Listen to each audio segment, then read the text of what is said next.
queridos, novamente nós chegamos mais em uma aula de Teologia Sistemática 2, né?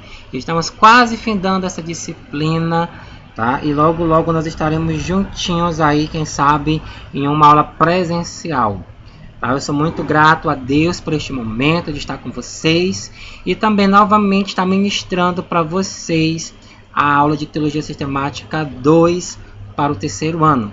Então vamos estudar agora, né, e ver o que foi que nós estudamos no capítulo 8 de Teologia Sistemática 2. Capítulo 8, as consequências do pecado. Então vamos ver quais foram as consequências que nós estudamos nesse capítulo.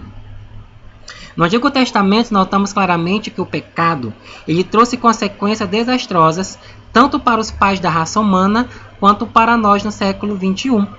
Todos os personagens envolvidos na queda, como Adão, Eva e a serpente, foram julgados em consequência do seu pecado.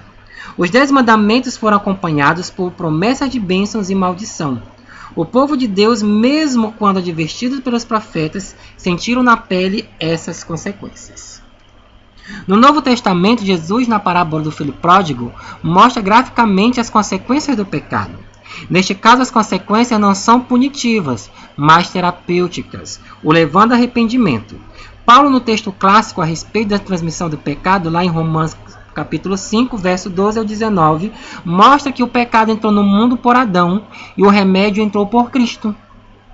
O pecado de Adão, sim, leva a humanidade para uma corrupção, mas cada um individualmente torna-se culpado porque todos pecaram. Romanos 5,12, né, que diz lá que todos pecaram e careceram da glória de Deus. Na história da teologia, havia conceitos opostos sobre a transmissão do pecado. Agostinho ensinou que todos pecaram em Adão e nasceram culpados diante de Deus. Pelágio negava que o pecado fosse transmitido de pai para filho e atribuía a pecaminosidade à influência do meio. Os reformadores seguiram a ideia de Agostinho, mas outros, como Armínio, ensinavam a transmissão da corrupção de Adão para o resto da humanidade, mas não da culpa. As consequências do pecado podem ser resumidas na quebra de relacionamento. O relacionamento harmonioso que Adão e Eva gozavam em todos os níveis, com Deus, um com o outro, consigo mesmo e com a natureza, acabou se transformando em conflitos. Conflito com Deus, conflito com os outros, conflito consigo mesmo e conflito com a própria natureza. E aqui nós vemos que todos concordam que Deus nos criou à sua imagem e que agora o pecado tornou-se universal. Qualquer explicação pela transmissão do pecado precisa evitar o extremo de culpar o homem por aquilo que Adão fez. E na mesma hora, não minimizar os efeitos do pecado dizendo que os homens são basicamente bons. A posição moderada se baseia na seguinte proposição: a queda corrompeu Adão e todos seus descendentes. As pessoas nascem depravadas com uma tendência para o mal e de fato pecam por livre e espontânea vontade.